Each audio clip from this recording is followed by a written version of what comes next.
जय हिंद। आज हम पढ़ेंगे मुंशी प्रेमचंद द्वारा रचित दो बैलों की कथा की कहानी को, जो कि कक्षा 9th का प्रथम अध्याय है, यानी कि पहला चैप्टर है। और इस चैप्टर में आज हम विस्तृत रूप से पढ़ेंगे, जानेंगे कि इस कहानी का शीर्षक क्या है और मुंशी प्रेमचंद इस कहानी के माध्यम से क्या शिक्षा देना चाहते हैं। और आपके इस कहानी में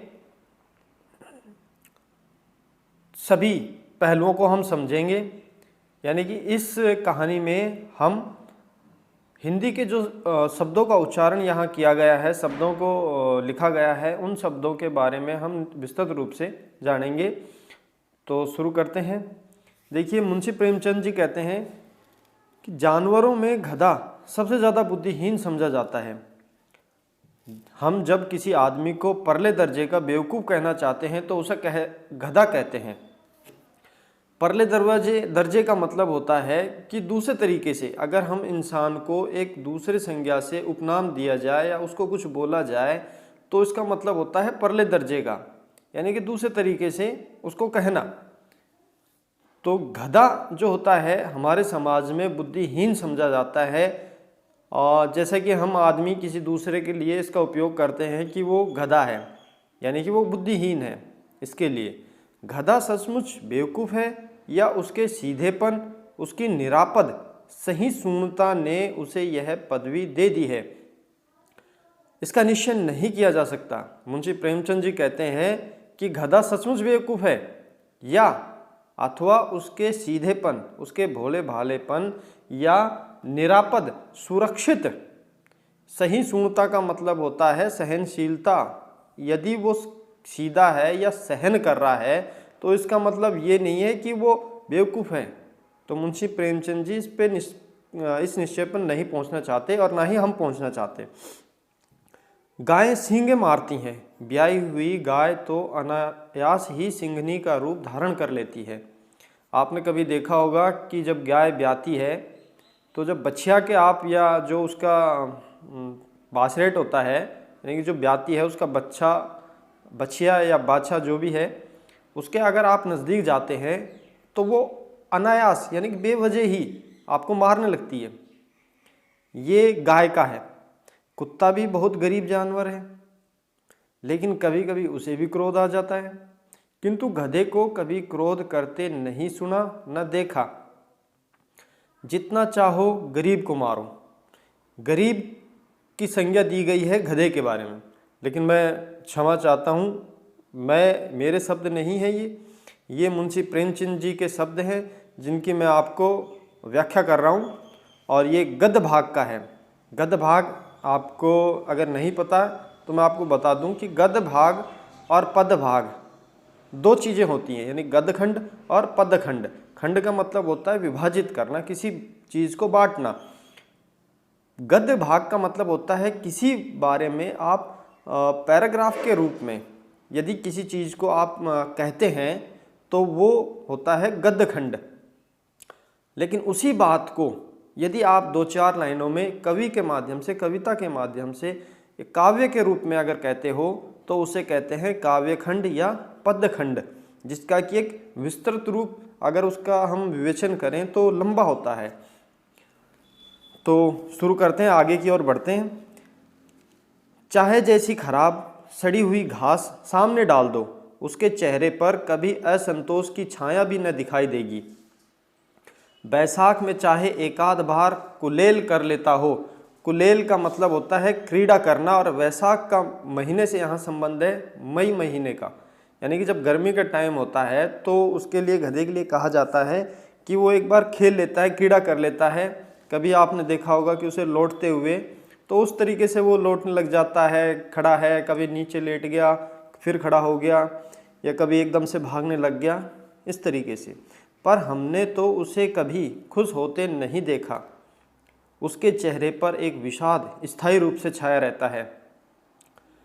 सुख दुख हानि लाभ किसी भी दशा में उसे बदलते नहीं देखा। ऋषियों मुनियों के जितने गुण हैं वे सभी उसमें पराकाष्ठा को पहुंच गए हैं। पराकाष्ठा का यहाँ मतलब है आपको एक निश्चित सीमा से ऊपर, यानी कि जिस तरह का हम कहते हैं, सुनते आए हैं कि ऋषि मुनियों को जो ज्ञान होता है वो एक सर्वोच्च ज्ञान, सर्वोत्तम ज्ञान होता है, उसी तरह पराकाष्ठा का उपयोग यहाँ किया गया है सर्वोत्तम। पर आदमी उसे बेवकूफ़ कहता है, किसे? गधे को। सद्गुणों का इतना अनादर कहीं नहीं देखा। सद्गुणों का मतलब होता है अच्छे गुण। कदाचित, कभी कभार। सीधापन संसार के लिए उपयुक्त नहीं है। कभी कभार जो आदमी या जो जानवर सीधा होता है उसके लिए ये संसार उपयुक्त नहीं है, ये संसार के लिए उपयुक्त नहीं है।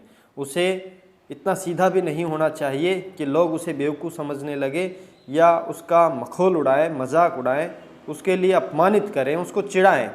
तो इतना सीधा भी नहीं होना चाहिए, जिसके लिए मुंशी प्रेमचंद जी ने आगे लिखा है, एक उदाहरण दिया है कि देखिए न, भारतवासियों की अफ्रीका में क्या दुर्दशा हो रही है। क्यों अमेरिका में उन्हें घुसने नहीं दिया जाता?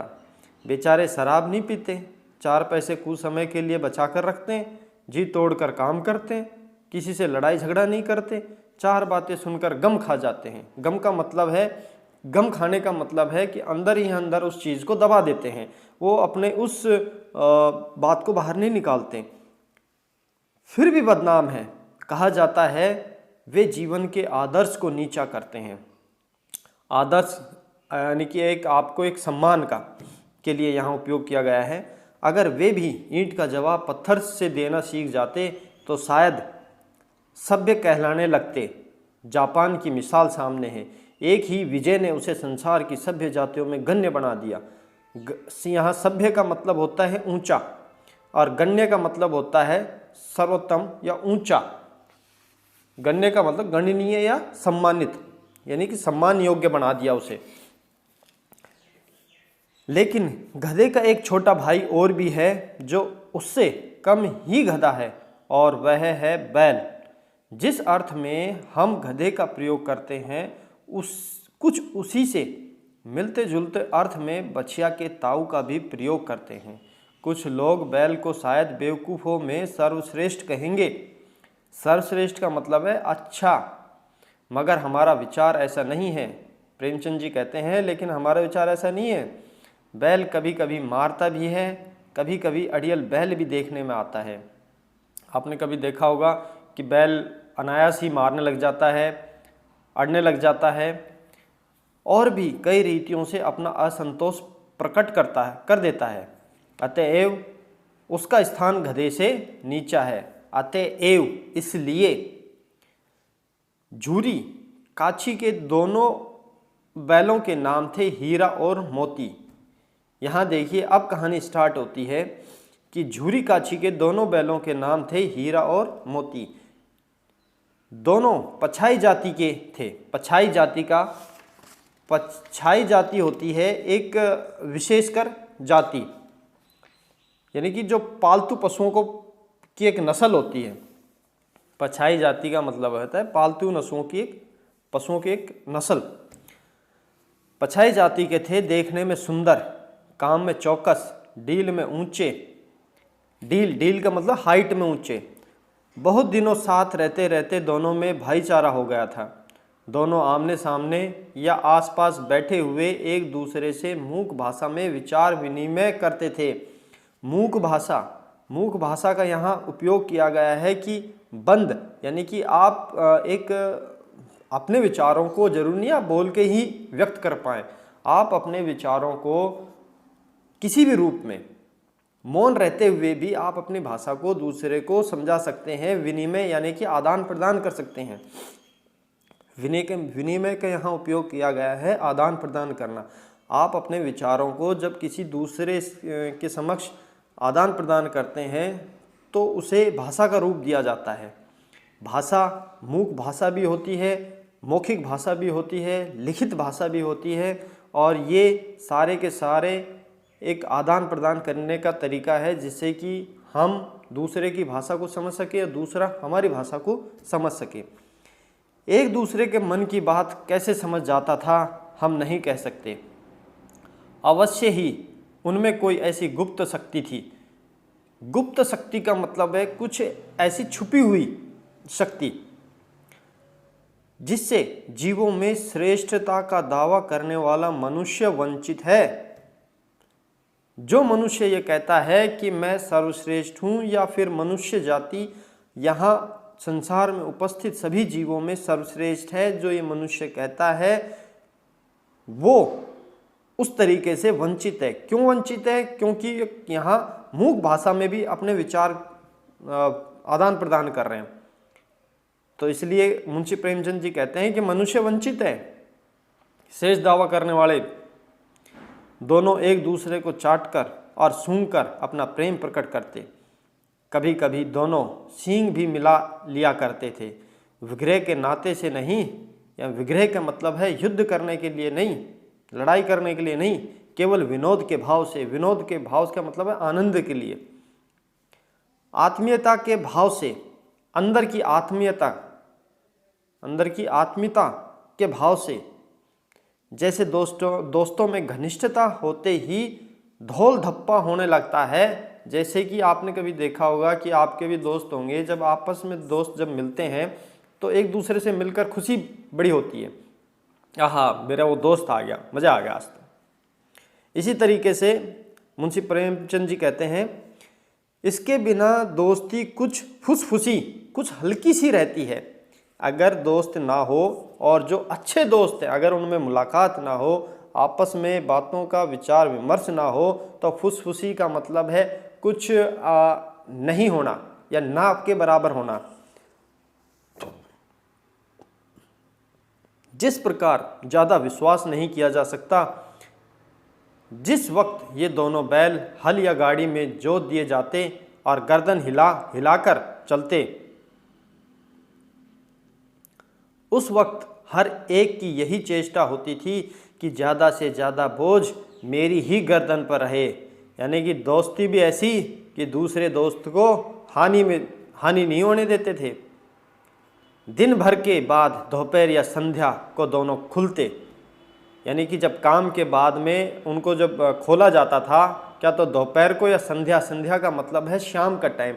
रात संध्या यहाँ का मतलब होता है कि जब सूर्य ढलता है और उस समय का समय, शाम के समय, सूरज के ढलने का समय। तो एक दूसरे को चाट चूट कर अपनी थकान मिटा लिया करते थे। नांद में खली भूसा पड़ जाने के बाद दोनों साथ उठते। नांद का मतलब है जहाँ पर इन पशुओं के लिए चारा डाला जाता है या ऐसा स्थान जहाँ इनके लिए चारा डाला जाता है, उसे नांद बोलते हैं। साथ नांद में मुंह डालते और साथ ही बैठते थे। खाते भी साथ थे और बैठते भी साथ थे। एक मुंह हटा लेता तो दूसरा भी हटा लेता था। संयोग की बात, संयोग यहाँ जो अकस्मात होता है यानी कि जो अचानक होता है उसे संयोग कहा जाता है। जूरी ने एक बार गोई को ससुराल भेज दिया। बैलों को क्या मालूम वे क्यों भेजे जा रहे हैं। समझे मालिक ने हमें बेच दिया। अपना यूं बेचा जाना उन्हें अच्छा लगा या बुरा कौन जाने। पशु की भाषा समझ सकता है और इंसान की भाषा समझ सकता है। यदि इंसान, ऐसा नहीं है कि इंसान पशु की भाषा नहीं समझ सकता, लेकिन यदि इंसान पशु के साथ में रहे, उसके साथ जुड़ कर रहे, तो वो उसकी हर मूक भाषा को भी समझ सकता है। कौन जाने, पर जूरी के साले गया तो घर तक गोई ले जाने में दांतों पसीना आ गया। पीछे से हाँकता तो दोनों दाएं बाएं भागते, दाएं बाएं, राइट एंड लेफ्ट। पगहिया पकड़कर आगे से खींचता तो दोनों पीछे को जोर लगाते। पगहिया का मतलब है जिस रस्सी से मुलायम रस्सी, जिस रस्सी से उनको बांधा जाता है, तो वो जैसे ही कोई आगे खींचता है तो वो उसे पीछे खींचते हैं, यानी कि आगे के लिए मना करते हैं कि हम नहीं जाएंगे। अगर ईश्वर ने उन्हें वाणी दी होती तो जूरी से पूछते, तुम हम गरीबों को क्यों निकाल रहे हो? हमने तो तुम्हारी सेवा करने में कोई कसर नहीं उठा रखी। अगर इतनी मेहनत से काम न चलता था तो और काम में ले लेते। हमें तो तुम्हारी चाकरी में मर जाना कबूल था। हमने कभी दाने चारे की शिकायत नहीं की। तुमने जो कुछ खिलाया वह सिर झुकाकर खा लिया, फिर तुमने हमें इस जालिम के हाथ क्यों बेच दिया। संध्या समय दोनों बैल अपने नए स्थान पर पहुंचे। संध्या पहले भी समझाया कि दिन ढलने से पहले का समय। दिन भर के भूखे थे, लेकिन जब नांद में लगाए गए तो एक ने भी उसमें मुंह न डाला। दिल भारी हो रहा था। जिसे उन्होंने अपना घर समझ रखा था वह आज उनसे छूट गया था। यह नया घर, नया गांव, नए आदमी उन्हें बेगानों से लगते थे। बेगानों, अजीब से, यानी कि कोई उनसे मिलने वाला नहीं, कोई उनका जान पहचान का नहीं। दोनों ने अपनी मूक भाषा में सलाह करी, एक दूसरे को कनखियों से देखा और लेट गए। जब गांव में सोता पड़ गया तो दोनों ने जोर मारकर पगहे तुड़ा डाले और घर की तरफ चले। पगहे बहुत मजबूत थे, यानी कि उनको जब बांधा गया था तो वो चीज़ें मजबूत थी, वो रस्सी मजबूत थी जिन्हें उनसे बांधा गया था। अनुमान न हो सकता था कि कोई बैल उन्हें तोड़ सकेगा, पर इन दोनों में इस समय दूनी शक्ति आ गई। दूनी का मतलब है दोगुनी। एक एक झटके में रस्सियाँ टूट गई। जूरी प्रातःकाल सोकर उठा तो देखा कि दोनों बैल चरनी पर खड़े हैं। दोनों की गर्दनों में आधा आधा गराव लटक रहा है। गराव का मतलब जो टूटी हुई रस्सी है, जो टूट चुकी, वो रस्सी लटकी हुई है। घुटने तक पांव कीचड़ से भरे हैं और दोनों की आंखों में विद्रोह में स्नेह झलक रहा है।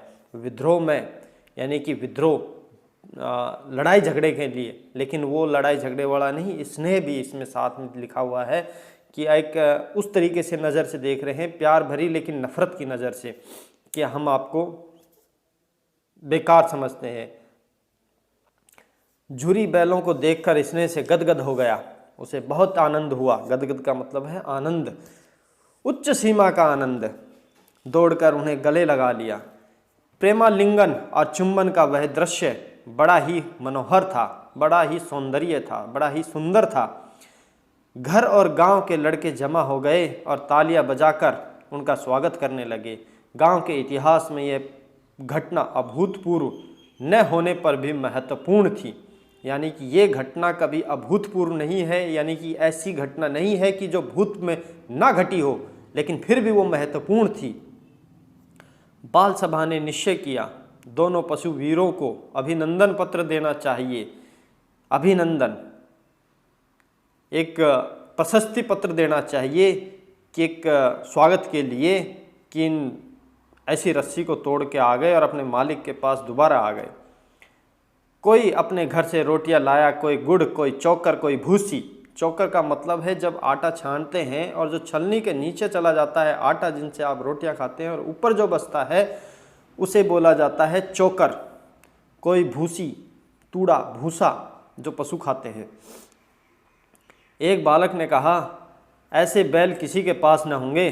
दूसरे ने समर्थन यानी कि उसका मनोबल बढ़ाया, उसका साथ दिया। इतनी दूर से दोनों अकेले चले आए। तीसरा बोला, बैल नहीं है, वे उस जन्म के आदमी हैं। इसका प्रतिवाद करने का किसी को साहस नहीं हुआ। प्रतिवाद का मतलब है विरोध करने का किसी को साहस नहीं हुआ। जूरी की स्त्री ने बैलों को द्वार पर देखा तो जल उठी। बोली, कैसे नमक हराम बैल हैं कि एक दिन वहां काम न किया, भाग खड़े हुए। जूरी तो खुश हुआ बैलों को देखकर, लेकिन जूरी की पत्नी बोली कि कैसे नमक हराम बैल हैं कि एक दिन वहां काम न किया तो भाग खड़े हुए। जूरी अपने बैलों पर यह आक्षेप न सुन सका, नमक हराम क्यों है। आक्षेप का मतलब है कि आपको उसका विद्रोह या उसके बारे में कुछ अपशब्द बोलना, इस तरीके की भाषा को वो सुन नहीं सका। चारा दाना न दिया होगा तो क्या करते। स्त्री ने रोब के साथ कहा, बस तुम ही तो बैलों को खिलाना जानते हो, और तो सभी पानी पिलाकर रखते। जूरी ने चिढ़ाया, चारा मिलता तो क्यों भागते। स्त्री चिड़ी, भागे इसलिए कि वे लोग तुम जैसे बुद्धों की तरह बैलों को सहलाते नहीं हैं, खिलाते हैं तो रगड़ कर जोतते भी हैं। जोतते का मतलब है कि इनको किसी चीज़ में, किसी काम में इनको लगाना, लगाए रखना। इनको चारा दाने समय पर नहीं देना, लेकिन हमेशा इनको काम पर लगाना। ये दोनों ठहरे कानचोर, भाग निकले। अब देखूं कहाँ से खली और चोकर मिलता है। सूखे भूसे की सिवा कुछ न दूंगी, खाए चाहे मरे। वही हुआ। मजूर को कड़ी ताकीद कर दी गई कि बैलों को खाली सूखा भूसा दिया जाए। बैलों ने नांद में मुंह डाला तो फीका फीका, न कोई चिकनाहट न कोई रस, क्या खाएं। आशा भरी आंखों से द्वार की ओर ताकने लगे, द्वार की ओर, दरवाजे की ओर। जूरी ने मजूर से कहा, मजूर जो इसको चारा या खाली भूसा आदि डालते हैं, उस आदमी को यहाँ मजूर कहा गया है, कि जूरी ने मजूर से कहा, थोड़ी सी खली क्यों नहीं डाल देता बे? मालकिन मुझे मार ही डालेगी। चुरा कर डाल आ। न दादा, पीछे से तुम भी उन्हीं की सी कहोगे बाद में तो, यानी कि न दादा, दादा को यहाँ कहा गया है जूरी के बारे में, कि मजूर जूरी को कह रहा है कि न दादा, पीछे से तुम ही उन्हीं की सी कहोगे, यानी कि बाद में आप उन्हीं की बात बोलोगे, उन्हीं का समर्थन करोगे और मुझे पिटवाओगे, इसलिए मैं ऐसा नहीं करूँगा। आज के लिए इतना ही। और ये चैप्टर 5 खंडों में विभाजित है, तो इसलिए अगला पार्ट 2 भाग 2 हम नेक्स्ट वीडियो में पढ़ेंगे। नेक्स्ट वीडियो में जानेंगे कि आगे क्या हुआ। बने रहिए आपके अपने चैनल पर, देखते रहें। अगर कोई चीज़ आपको इस वीडियो के माध्यम से नहीं समझ में आई है तो आप मुझे कमेंट करके भी उससे रिलेटेड पूछ सकते हैं, या फिर इस वीडियो को आप जितना बार देखेंगे उतनी ही चीज़ें आपको अच्छे से समझ में आएंगी और आपको एग्ज़ाम देने में सहूलियत रहेगी। इसलिए मेरा विचार है कि आप इसको ज़्यादा से ज़्यादा देखें और इसको समझने की कोशिश करें। मिलते हैं नेक्स्ट वीडियो में पार्ट 2 में। तब तक के लिए जय हिंद।